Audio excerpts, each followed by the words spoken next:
গল্পটি একটি মেয়ে রিচাকে নিয়ে, যে ড্যান্স করতে খুব পছন্দ করত, কিন্তু তার পরিবারের সদস্যরা যত তাড়াতাড়ি সম্ভব রিচার বিয়ে দিতে চাইছিল।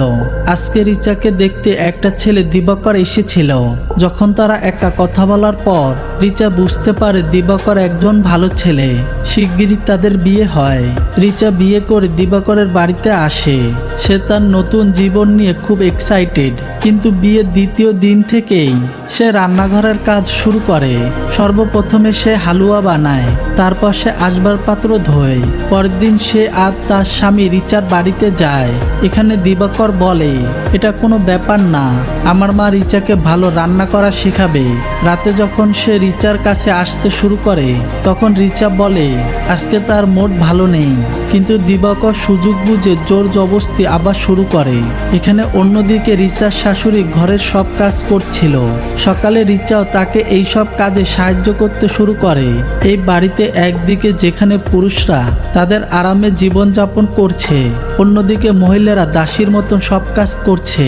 তারপর দিবাকর স্নান করে রিচাকে ডাকে, তার কাছে নিজের পোশাক চায়। রিচা ব্যাপারটা খুব অদ্ভুতভাবে দেখে। সে নিজের পোশাকও নিতে পারে না। সে এবং তার বাবা খাবার খাওয়ার সময়ও এই ধরনের অর্ডার দিত। তারা তাওয়া থেকে নতুন করে বের করা রুটিও চাইতো। রিচা এবং তার শাশুড়ি তাদের খাবার খাওয়ার পরে খাবার খেত। এই ফ্রি হওয়ার পর রিচা তার ড্যান্স ক্লাসে ভিডিও কল করেছিল। সেই লোকেরা তাকে ক্লাসে ডাকছিল, কিন্তু বাইরে রিচার শাশুড়িকে তার প্রেগনেন্ট মেয়ে ডাকছিল।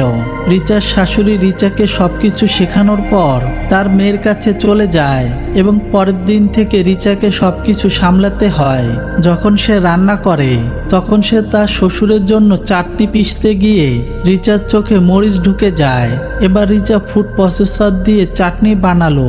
তখন ফুড প্রসেসরের শব্দ শুনে খাবার খাওয়ার সময় তার শ্বশুর বলতে লাগলো, এটা কোনো শিলবাটি দেখা যায় না। সে চাটনি স্পর্শও করে না। রিচা সব কাজ শেষ করে বসে তার ড্যান্স ভিডিও দেখতে শুরু করে।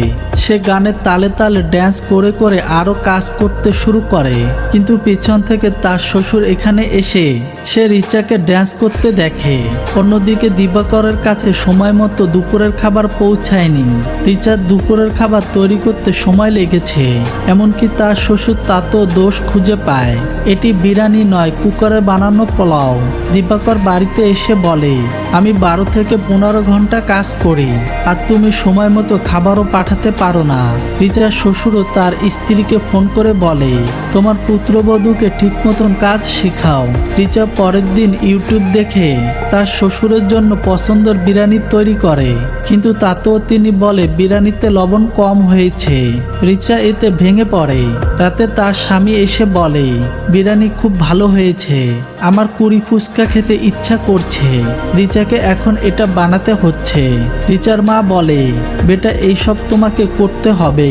আর সব কাজ শেষ করার পর রিচার স্বামীও তার ইচ্ছা অনুযায়ী তার সাথে সবকিছু করত।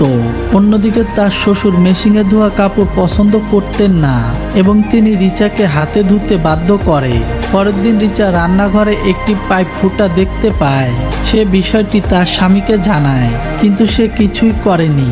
রিচা দিবাকরের সাথে তার ড্যান্স ক্লাসের সম্পর্কে কথা বলে, কিন্তু সে তাতেও মনোযোগ দেয়নি। পরের দিন যখন রিচার পিরিয়ড আসে, তখন এই কথা শুনে দিবাকর হতবাক হয়ে যায়, কারণ সে তো রিচাকে প্রেগনেন্ট করতে চায়।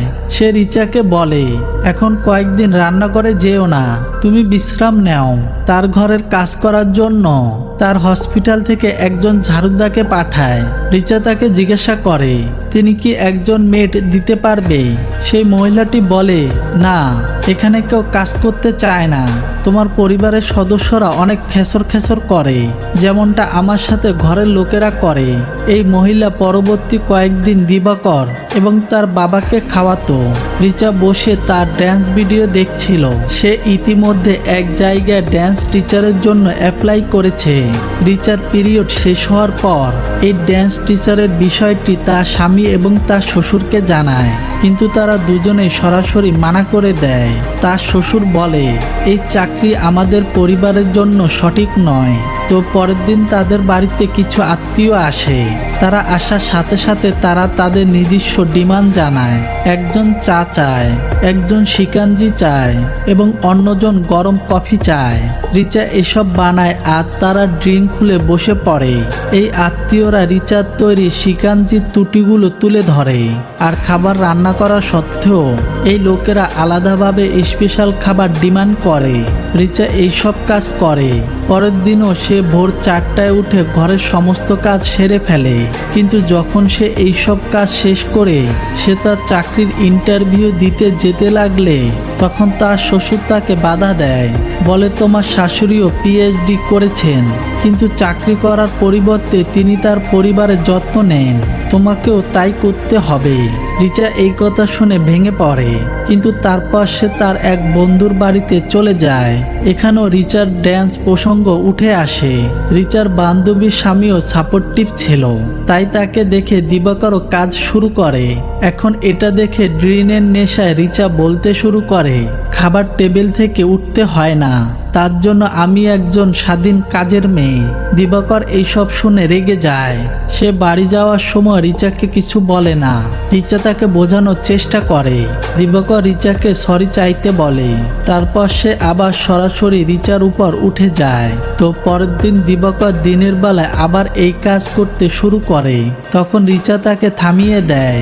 সে বলতে শুরু করে, তুমি আমার কথাও শোনো না, না তুমি আমার সাথে ভালোবাসার সাথে কথা বলো, তুমি শুধু আমার উপর উঠে যাও, শেষ হওয়ার পর নেমে যাও, আমার ইচ্ছার কি হবে? দিবাকর এই কথা শুনে রেগে বলে, মনে হচ্ছে তোমার ইচ্ছার পূরণের অনেক অভিজ্ঞতা আছে। পরের দিন তাদের বাড়িতে দিবাকরের বুয়া আসে।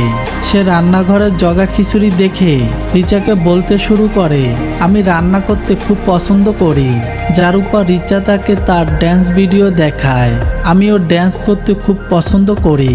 তো পরের দিন কোরবাচৌথ দিন আসে, যেখানে এই বুয়ার ওষুধ না খাওয়ার কারণে মাথা ঘোরাচ্ছিল, কিন্তু সে ওষুধ খায় না। সে রিচাকে বলে, তুমিও ভুল করে কিছু খেও না, আমি শুনেছি তোমার রান্না করার সময় খাবার খাওয়ার বদ অভ্যাস আছে। সন্ধ্যায় দিবাকর রিচাকে তার ড্যান্স ভিডিওগুলি ডিলিট করতে বলে, এইসব ভালো দেখাচ্ছে না, কিন্তু রিচা তা করে না। তুমি যদি এটা না করো তাহলে তুমি কি করবে? সে তার স্বামীর সাথে এভাবে কোরবাচৌথ উদযাপন করে। এর পরের দিন এসেছিল তার শ্বশুরের জন্মদিন। এখানে সব খাবার রিচাকে রান্না করতে হয়েছিল। তাদের বাড়িতে অতিথিতে ভরা। এই লোকটি এখানে আবার শিকাঞ্জি ডিমান্ড করে। সে সবার জন্য শিকাঞ্জি অর্ডার করেছিল, কিন্তু রিচা তো ভিতরে অন্য চিন্তায় ডুবে গেল। তারপর লোকটি দিবাকরের সাথে রিচার মতন ড্যান্স শুরু করে। এই স্টেপ কেবল তার স্ত্রীর। দিবাকর এটা দেখে রিচার উপর রেগে যায়। আমি তোমাকে ভিডিও ডিলিট করতে বলেছিলাম, তাই না? আর এই শিকাঞ্জি কখন আসবে? এখন রিচার ধৈর্য এখানে শেষ হয়ে যায়। সে সমস্ত অতিথিদের শিকঞ্জির একই পানি ভরে দিল। রিচা রেগে গিয়ে একই পানি দিবাকরের উপর ঢেলে দেয়। সে গাড়ি নিয়ে সেখান থেকে চলে যায়। কিন্তু তার মা তখনও বলছিলেন, বেটা এত ছোট বিষয়ের জন্য রাগ করো না। এমনকি তিনি রিচাকে তার ছোট ভাইকে পানি দিতে বলে, যা শুনে রিচা বলে, আমি কেন তাকে পানি দেব? সে কি নিজে পানি খেতে পারে না? রিচা বলে, তোমরা তোমাদের ছেলেদের নষ্ট করো।